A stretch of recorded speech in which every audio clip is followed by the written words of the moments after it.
Vous voyez, les études en sociologie, ouais, comme dans plusieurs autres disciplines d'ailleurs, c'est comme la chanson du jeune là. Tu planifies ta vie, Abidjan modifie.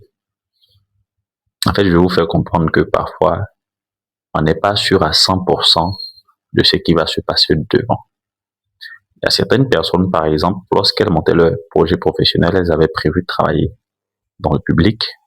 Et puis, arrivé à un certain moment, les circonstances, le concours des circonstances et des opportunités ont fait qu'elles se sont dirigées vers d'autres carrières, ou déjà même elles vivent beaucoup mieux hein, euh, que ce qu'elles auraient vécu si elles étaient restées dans le circuit public, par exemple, qu'elles avaient prévu pour le début.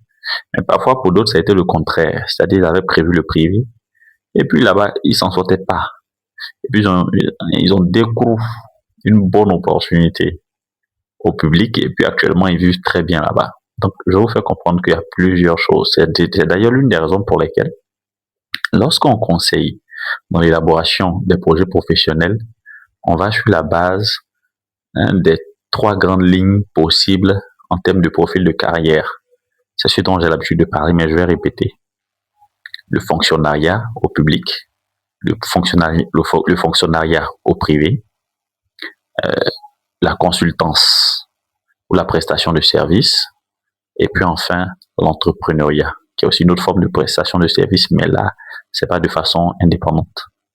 Donc voici par exemple des éléments